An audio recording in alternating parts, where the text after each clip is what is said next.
আসসালামু আলাইকুম প্রিয় ষষ্ঠ শ্রেণীর শিক্ষার্থীরা, আমরা তোমাদের বাংলা বইয়ের 89 পৃষ্ঠা থেকে আমরা তোমাদের পড়াগুলো পড়বো। দেখো, আর ছকগুলো তোমাদেরকে আমি পূরণ করে দিব। এখানে দেখো, সাহিত্য পড়ি, লিখতে শিখি। তো এখন দেখো, এখানে কবিতা আছে একটা, কবিতা পড়ি। দেখো, বাংলাদেশের জাতীয় কবি কাজী নজরুল ইসলাম, বাংলাদেশের জাতীয় কবি কাজী নজরুল ইসলাম, তিনি সব বয়সের মানুষের জন্য সুন্দর সুন্দর কবিতা লিখেছেন। তো অল্প বয়স থেকেই তিনি কবিতা ও গান রচনা করতে পারতেন। অগ্নিবীণা, বিষের বাসী, সাম্যবাদী ইত্যাদি তার লেখা কয়েকটি বইয়ের নাম। নিচে কাজী নজরুল ইসলামের কয়েকটি কবিতা দেওয়া হলো। তো কবিতাটি নীরবে পড়ো, পড়ার সময় অর্থ বোঝার চেষ্টা করো, এরপর শিক্ষকের নির্দেশ অনুযায়ী সরবে আবৃত্তি করো। দেখো, আমি সাগর পাড়ি দিব, কাজী নজরুল ইসলাম কি বলছে? আমি সাগর পাড়ি দিব, আমি সওদাগর, তো 700 করে ভাসবে আমার সপ্ত মধুকর। তো আমার ঘাটের সওদা নিয়ে যাব সবার ঘাটে, চলবে আমার বেচাকেনা বিশ্বজোড়া হাটে। ময়ূর পঙ্খী বজরা আমার লাল বাউটা তুলে, ঢেউয়ের দোলায় মরাল সম চলবে দোলে দোলে।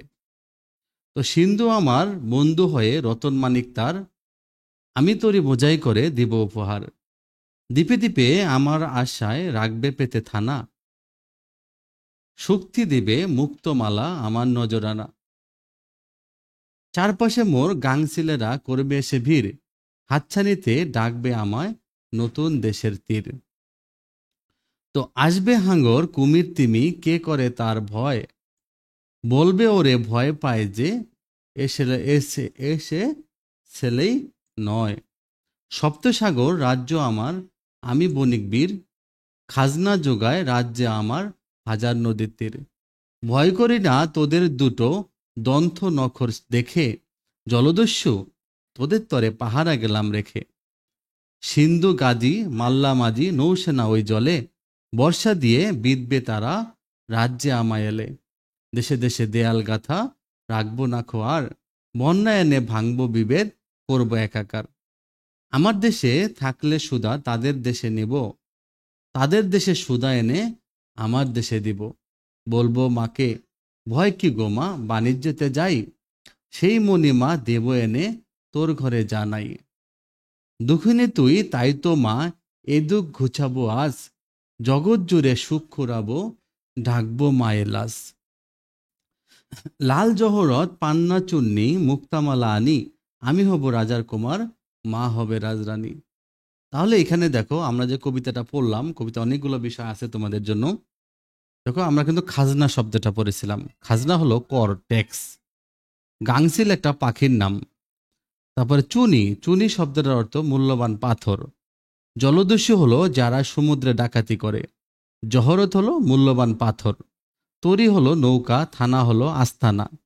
দন্ত হলো দাঁত, নখর হলো নখ, নখ। নজরানা হলো উপহার, নীর পানি। নৌসেনা হলো নৌবাহিনীর সদস্য, পাড়ি দেওয়া হলো পার হওয়া। পান্না মানে মূল্যবান পাথর। তো বণিক হলো ব্যবসায়ী, বাণিজ্য হলো ব্যবসা, বিভেদ হলো পার্থক্য। ময়ূরপঙ্খী বজরা হলো সামনের দিকে ময়ূরের আকৃতিকৃত বড় নৌকা। মরাল হলো রাজহাঁস। লাল বাউটা হলো লাল রঙের পার, লাল রঙের পাল। তো সওদাগর হলো বড় ব্যবসায়ী। সপ্ত মধুকর হলো একটা বাণিজ্য তরী নৌকার নাম, মানে একটা যে নৌকা দিয়ে যে দূর দূরান্তে বাণিজ্য করতে যাওয়া হয়, সে নৌকার নাম হলো সপ্ত মধুকর। তো সিন্ধু হলো সাগর, সিন্ধু গাজী হলো যারা সাগরের বীর। সুধা হলো এক ধরনের পানীয়। শক্তি হলো ঝিনুক। হাতছানি হলো হাত দিয়ে ইশারা করা। সওদা হলো পণ্য। তাহলে আমরা যে কবিতাটা পড়লাম, দেখো, আমাদের এই কবিতাটার মূল একটা বিষয় ছিল যে কাজী নজরুল ইসলাম নিজে সাগর পাড়ি দেওয়ার কথা বলছেন। তিনি নিজেকে বলেছেন যে তিনি একজন সওদাগর, তিনি একজন ব্যবসায়ী। তিনি সাগর পাড়ি দেন, 7 সাগর পাড়ি দিয়ে তার বাণিজ্য তরী ভেসে বেড়ায়, দূর দিগন্তে চলে যায়। তো আমার ঘাটে সওদা নিয়ে যাব সবার ঘাটে, তিনি তিনি তার নিজের ঘাটে নিজ দেশের অঞ্চলের জিনিসপত্র নিয়ে অন্য জায়গায় বাণিজ্যের জন্য যান, আবার সেখান থেকে অনেক জিনিস ক্রয় করে আবার তার নিজ অঞ্চলের জন্য নিয়ে আসেন। তো এভাবে তার বিশ্বজোড়া কেনাকাটা চলে। তার ময়ূরপঙ্খী বজরা নৌকা ছিল। বজরা নৌকা হলো এক ধরনের কামরাওয়ালা নৌকা, ছই থাকে, হ্যাঁ, ঘরের মতো থাকে।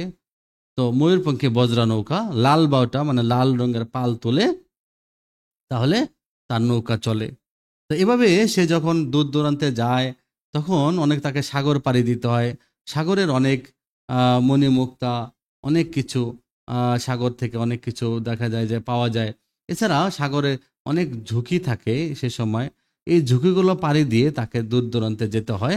এভাবে মানে প্রাচীন বাংলায় আমাদের যে একটা বাণিজ্য ছিল, বাংলা যে একটা বাণিজ্য যে দূর দূরান্তে ছিল, এটারও ইঙ্গিত পাওয়া যায় কবিতা থেকে। তো এখন আমাদের মূল কাজটা কি, তাহলে তোমরা শব্দার্থগুলো পড়ে ফেলবা। মূল কাজটা হলো দেখো, শিক্ষকের নির্দেশ অনুযায়ী তোমরা দলে ভাগ হও, এই কবিতা কি বলা হয়েছে তার দলে আলোচনা করো, বোঝার চেষ্টা করো, কোন দল কেমন বুঝতে পেরেছো তা যাচাই করার জন্য এক দল অপর দলকে প্রশ্ন করো। তো তারপরে তোমাকে বলছে যে বুঝি লিখি, আমি সাগর পাড়ি দিব কবিতাটি পড়ে কি বুঝলাম এটা নিচে লিখি। দেখো কি বুঝলাম, যেহেতু অল্প জায়গা আমি ছোট করে লিখে দিয়েছি। এই কবিতায় বীর বণিকের দুঃসাহসিকতা এবং বিশ্বজয়ের স্বপ্ন তুলে ধরা হয়েছে। কবি সাগর পাড়ি দিয়ে ব্যবসা বিশ্বব্যাপী বাণিজ্য করতে চান, কোনো প্রকার ভয় বা বাধা তাকে দমাতে পারে না।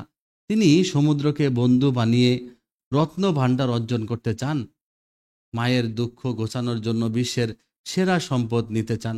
কবিতাটি সাহস, উচ্চাকাঙ্ক্ষা এবং মাতৃভক্তির এক অনন্য প্রকাশ। তো আশা করি তোমরা এটা বুঝতে পারছো, তোমরা এই জায়গাটার মধ্যে এটা লিখে ফেলবা। ওকে, এখন আমাদের কাজ হলো যে জীবনের সাথে সম্পর্ক খুঁজি। তো আমি সাগর পাড়ি দিব কবিতার সাথে তোমার জীবন বা চারপাশের কোনো মিল খুঁজে পাও কিনা, কিংবা কোনো সম্পর্ক খুঁজে পাও কিনা তা নিচে লেখো। দেখো এখানে যে আহ, আমি সাগর পাড়ি দিব কবিতাটি আমার জীবনের সাথে মিলে যায়, কারণ এটিতে বীরত্ব, সাহসিকতা, উচ্চাকাঙ্ক্ষার এক প্রতিফলন ঘটে। আমি নিজেও জীবনের বিভিন্ন চ্যালেঞ্জ অতিক্রম করতে এবং আমার লক্ষ্যগুলো অর্জন করতে আত্মবিশ্বাসীভাবে এগিয়ে চলি। চারপাশে দেখছি অনেক মানুষও তাদের স্বপ্ন পূরণের জন্য নিরলস পরিশ্রম করছে, যা এই কবিতার সঙ্গে সম্পর্কিত। তাহলে এই কথাটুকু তোমরা সেই ফাঁকা করে লিখে দিবা। তো তারপরে একটা কাজ আছে দেখো, মিল শব্দ খুঁজি। ছড়া কবিতায় এক লাইন শেষের শব্দের সাথে পরের লাইনের শব্দের মিল থাকে, যেমন সওদাগর, মধুকর, ঘাটে, হাটে, তুলে দুলে, এরকম আমাদের এখানে কতগুলো শব্দ দিছে। এই শব্দের উপর বেস করে আমার এখানে কতগুলো মিল শব্দ লিখতে হবে। যেমন ঘাট, ঘাটের সাথে আমাদের কি কি লিখতে পারি। তো দেখো আমি এখানে কয়েকটা শব্দ দিয়েছি, তোমরা এটা লিখবা যে যে ঘাট, ঘাট দিকে তোমরা দেখতে পারো যে ঘাট কাঠ হবে, কাটা হবে না, ঘাট কাঠ। হ্যাঁ, লাট রাত এভাবে লিখতে পারবা।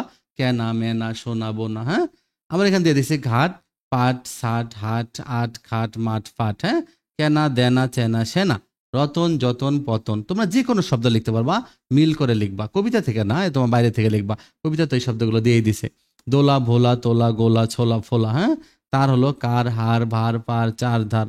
আশা হলো ভাষা, বাসা, নাশা, পাশা, কাশা, হাসা। হ্যাঁ, দেশ, বেশ, খেস, ভয়, ক্ষয়, জয়, হাজার বাজার, তোর মোর, করবো, ধরবো, দেয়াল, শেয়াল, খেয়াল। এভাবে মিল শব্দগুলো তোমরা লিখবা। প্রিয় শিক্ষার্থীরা, তোমরা যারা আমাদের চ্যানেলটা সাবস্ক্রাইব করে নেই, তোমরা চ্যানেলটা সাবস্ক্রাইব করে রাখবা নিত্য নতুন ভিডিওগুলো পাওয়ার জন্য। আর আমি তোমাদের বার্ষিক পরীক্ষার প্রশ্ন এবং উত্তরও দিয়ে দেবো। চ্যানেলটা সাবস্ক্রাইব করে রাখো। ভালো থেকো।